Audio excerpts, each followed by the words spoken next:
Yes, Red Zone TV kuwali mwasuze mutya yonna gye muli okusinziira gy'osinzira okubanga ogoberera omukutu guno gwa Red Zone TV. Gano amawulire gatuuseewo ekiro kino eky'olunaku olwaleero. Bangi mubadde mwebase. Pastor Bujingo asimattuse Amasasi. Ebibuuzo bingi era nina wano ebirowoozo by'abantu abamu bye ngenda okuba nga nkuwa, naye nga amawulire Pastor Bujingo akubiddwa Amasasi.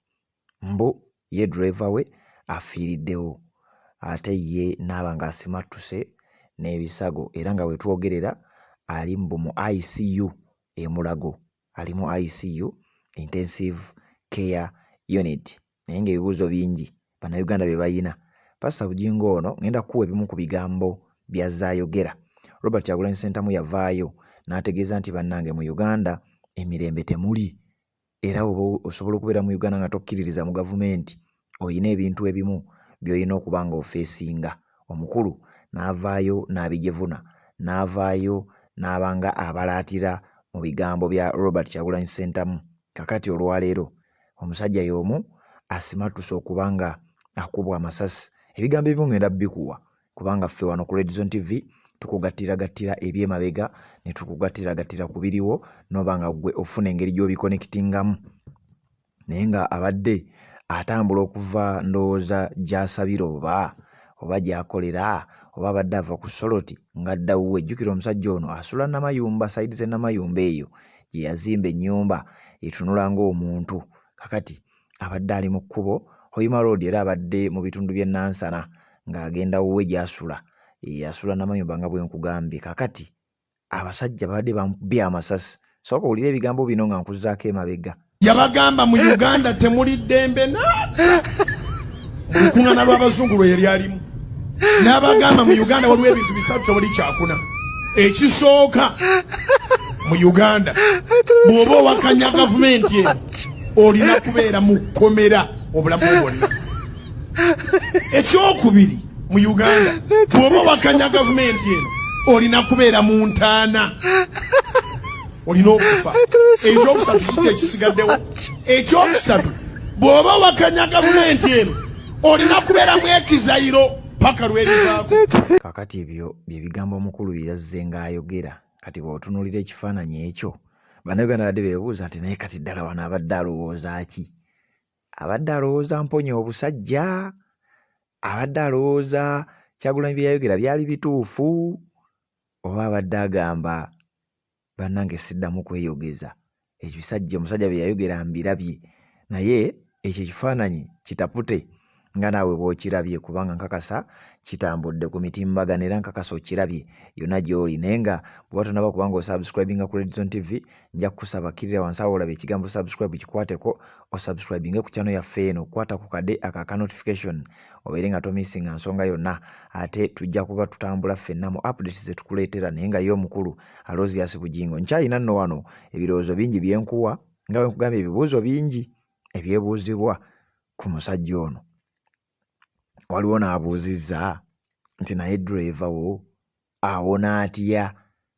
Afa atya bwe n'osimattuka nga tolina yadde akasaayi? Kati n'ebibuuzo okugambye bingi, naye nze nja bikuleetera nga yonna gye mbijja nina obikuleetera wano, ate naawe obeere ng'ogattako ekikyo. Oba ggwe oyinza otuyambako ate bano abeebuuza ebibuuzo n'oba nga obaddamu, naye ng'abantu bangi beebuuzizza ebibuuzo ate nga waliwo amawulire agatulaga nti Pastor Bujingo wetwogerera ali mu ICU intensive care unit. Omuntu n'okubeera mu ICU embeera teba nnungi, embeera eba mbi. Kati ate abantu abasinga beebuuza abeera atya mu ICU nga talina yadde akasaayi? Essasi ye limukuttewa oba bamukubye, bakubye driver we yekka, ye tewali yadde erimusammukiddeko. Kati nno bino bibuuzo si byange ate si byaffe nga Red Zone TV, wabula tubijje mu bannayuganda kuba amawulire gano gatuuseewo kiro. Essaawa zibadde nga 5 mubadde muwumuddemu abamu. Naye amawulire gawaddewo bagamukubidde mu bitundu by'e Nansana. Nansana nga bwegambye nti lyekkubo lyakwatako ngadde ewuwe, asula Namayumba. Kati ate bannayuganda bangi beebuuza naye kati agenda kwogera ki? Oba agenda kubivaako ebyokwogera naddala ku nsonga z'ebyobufuzi?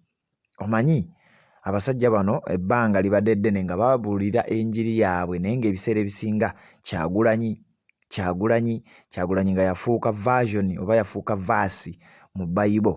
Naye kasooka owulira ate munnayuganda omulala ye alina reasoning ye bw'ati bw'agamba. Pastor Bujingo asimatusa Amasasi ngaddeewo ekitegere emmotoka bagisindiridde Amasasi nansana driver we yalabika afiiriddewo ye n'akola ki n'asurviving n'amudusa mu ddwaliro ekitegeera naye nga mujjuke nti Pastor Bujingo y'omu ku bantu abasinga owakanya ebintu Kyagulanyi byayogera era ng'agamba nti Kyagulanyi akubiza abavuka n'agamba abavuka muve mu by'obufuzi Kyagulanyi abalimbalimba Kyagulanyi yenoonyeza ssente zo ekitegeera ebyo byayogera ayagala bawa byaba bagenda battira bwereero ekitegeera takuwaliza ogende weekalakaasa kati ne weewuunya nti Pastor Bujingo mukama waffe gubadde ogenze mu kwekalakaasa gye bakubidde emmotoka y'Amasasi kitegeera kati olumu Kyagulanyi bagamba nti woosirika ofa ne weeyogera ofa mulowooza byabufuzi kitegeera kati kimala kutuukako woobikuka amaaso nti ebintu bya ddala si byabufuzi omuntu ayogera nti insecurity mu ggwanga ekola kimweri emmundu ziri mu bantu abatasaana kubeera nazo bw'oyogera bagala kujjawo ne bw'otayogera bayagala kujjawo nti byabufuzi. Ekibuuzo abadde ali mu kwekalakaasa oba abadde ali mu kuggyako gavumenti? Naye Red Zone TV kwoli ninawo wano era ebigambo ebirala ngenda bikuwa nze nagaye nja bikuŋŋaanyiza eno ensonga ebeere nga buli omu agitaputanga bw'agiraba. Red Zone TV bw'oba tonaba kuba nga osubscribe nga kikole kirira wansi awo olaba ekigambo subscribe kikwateko nga bwe nkuleetera updates endala zonna ate okuba nga gonna nga kuwa aga Pastor Bujingo bw'asimattuse Amasasi era gwe ali ku Red Zone TV wandyagadde kiggwe kitya kubanga neze ndowooza nazo ate tuzaagala. By the way n'ensonga endala njagala bategeeza mu abatambula naffe ku Red Zone TV tugenda kujja live mu ssaawa ezitali zeewala. So kati nja basaba muddukirewo mu WhatsApp group yaffe ne ku namba yaffe ya WhatsApp eyo gy'olaba wansi awo mu kareedi ako newankubadde katono naye nkakasa abagiina mugiina teekako obubaka bwo ku nsonga eno era yeno yo gye tugenda otambulirako olunaku olwaleero. Abamu bagamba diversion tebagamukubye, abamu bagamba anyway bigambo by'abantu sijja bireeta wano ate njagala buli omu abyeyogerere tujje wali ku live yaffe ku Red Zone TV ate oluvannyuma tugende ku Uganda 1 tubeere nga twongera okuba nga tuttaanya ensonga eno. Ninawo ebigambo ebirala era nga nabyo ngenda bikuwa bino nno nga byawuma lukisekka era nga naye ayina kyagambye ku nsonga ya Pastor Bujingo. Saagala ove ku vidiyo eno nga tonaba kubanga obiwuliriza. Red Zone TV nga bulijjo nga bwe nakugamba nti ffe tukuŋŋaanyiza ensonga n'ebirowoozo by'abantu ate naawe n'oba nga ogattako eddoboozi lyo era naawe n'oba nga olina engeri gy'osobola okutaputamu ebintu bye. Waliwo ekifaananyi kino ndowooza oyo alabika ye driver we kubanga ndaba aro bakimpadde nga emusonzeemu mu buli ngeri yonna ateeka okuba nga yoyo driver we agambibwa okuba nga ye alabika afiiriddewo. Sooka owulirize ebigambo bya Wumalu Kisekka nze nsooke nkwongereyo ate. Pastor Bujingo asimattuse Amasasi abadde awoza Uganda nnungi nnyo Uganda nnungi emirembe egiri mu Uganda luli yasabuka ne yeeyogeza ebigambo awo busimanyi lwakumala gagoberera naye omusajja gwe bagoberera ng'alinga acekinga mu muhoozi ate oli muhoozi teka agiwanika yeebeera waggulu teka ya muhoozi yawongokyengiri womucekingi kati asimattuse Amasasi. Olabye bw'obadde ofudde Bujingo okirabye tukugamba tutereeze eggwanga lyaffe otwasamira ogamba abantu abakugoberera nti Uganda erimu emirembe mingi nnyo kati giriwa Bujingo emirembe giriwa wabadde oyasama nze nakuwulira ne nga ako Bujingo k'oyasamye kakusimattuse babadde bakugjewo gasiya